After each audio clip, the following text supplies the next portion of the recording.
In this series of videos, we're going to be learning about a family of organic molecules called nucleic acids.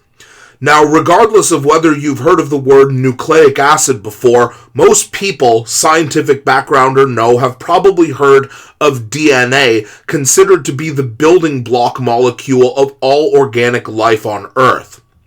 Along with its sister molecule, the closely related RNA, DNA and RNA are the most well-known examples of nucleic acids. Now, for a little bit of silliness, if you had a teacher that asked you the question, how do you spell DNA, you, as a rather perceptive student, will recognize, well, it tells you how to spell it. You spell DNA as DNA. To which the teacher will say, no, because the full name of DNA is actually deoxyribonucleic acid. You would correctly spell DNA by spelling out deoxyribonucleic acid. Now, if you were even more perceptive of a student, you'd recognize, aha, the teacher is trying to play a trick on me, and you would spell out deoxyribonucleic acid preemptively, and to which the teacher would say, no, DNA is spelt DNA. If you encounter anyone who does this, unfortunately, you cannot win. Regardless of whether you know a teacher like this, deoxyribonucleic acid is indeed the full name of DNA, and from there we can assume that RNA's full name is the closely related name ribonucleic acid, and by taking a look at the structures of RNA and DNA, we can actually realize that the names here will tell us a little bit about the structures of each of these similar but distinct molecules. Now, just like every other organic molecule, nucleic acids are composed of smaller molecules that repeat ad nauseum. In the same way, amino acids are the building blocks of polypeptide or protein molecules. The building blocks of both DNA and RNA are the molecule that we see below, which are what we call nucleotides, which can then be further broken down into three component parts. Now, the central molecule you might think looks familiar from the carbohydrate unit because it is indeed a carbohydrate. So this type of sugar that we see here is what we call a pentose because it has 1, 2, 3, 4, 5 carbons, which makes it a sugar, hence the term pentose, pent meaning 5.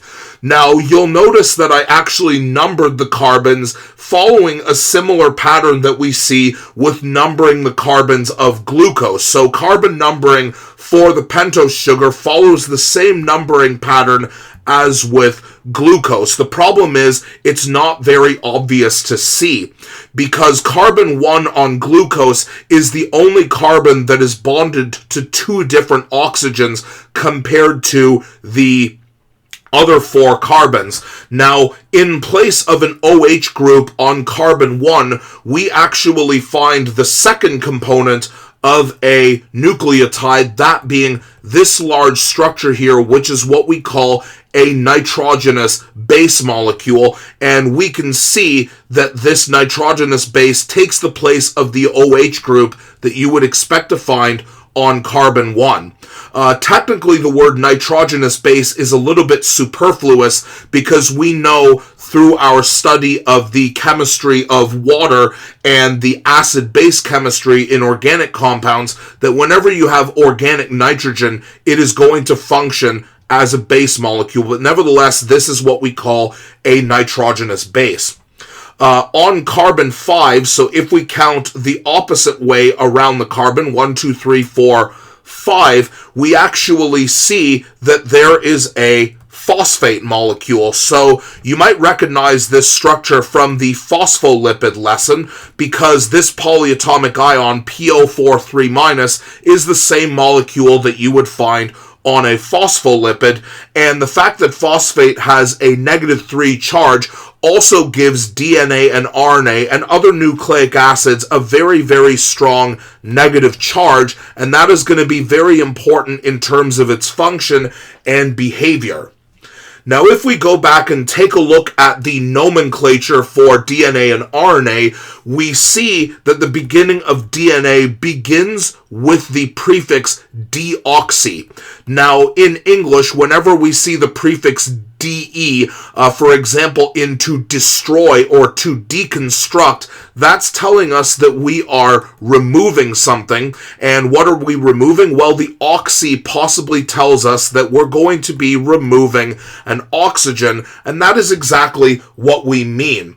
So the pentose sugar is different in DNA and RNA, but literally only by one atom. So in RNA, the sugar that you find in the center of RNA's nucleotide is called ribose, and the sugar that we find at the center of DNA, which is the sugar displayed here, is what we call deoxyribose. And both of these sugars are listed here, so you can see the one difference between these two sugars is this oxygen right here, which is what we find on carbon 2. So in ribose, there is an OH group that is located on carbon 2, but because the sugar in DNA is called deoxyribose, that means that we have removed this oxygen on carbon 2, meaning that there is only an H. And one of the skills that you're going to have to develop is learning how to distinguish between DNA and RNA, and looking at carbon 2 is one way that you can instantly tell the difference. Now, the final component of the nucleotide that we can look at in detail are the nitrogenous bases. Yes, are the nitrogenous bases, implying that there are multiple types that fall into two broad categories. So you can see these two nitrogenous bases have what we call a bicyclic ring system, meaning that there are two different ring structures that are attached to each other like this, and these are what we call the purine nitrogenous bases, and they are, one after the other, adenine and guanine. Now, if you don't ever want to say the words adenine and guanine, that's okay. I don't either. Henceforth, adenine is going to be referred to as A, and guanine is going to be referred to as G. Now, the second category of nitrogenous bases, we see that they, unlike the bicyclic ring system of the purine, only have a monocyclic ring system, and these are what we call the pyrimidines. And they have three different names, which will only be mentioned this once, and then we will never speak of them again. So the first of these is called cytosine. The middle molecule here is pronounced thymine, and the rightmost molecule we see here is pronounced uracil.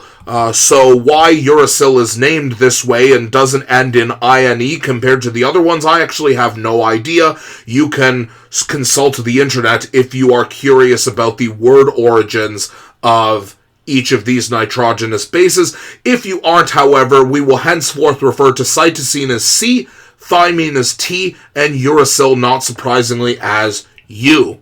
Now, one other way to distinguish DNA from RNA is that they each use a different combinations of nitrogenous bases. So the bases AT, adenine and thymine, and C and G, cytosine and guanine, are found in DNA, whereas in RNA, adenine and uracil rather than thymine are found in RNA, and cytosine and guanine are found in RNA as well. So the presence of thymine and uracil, T and U, is one other way to distinguish between DNA and RNA.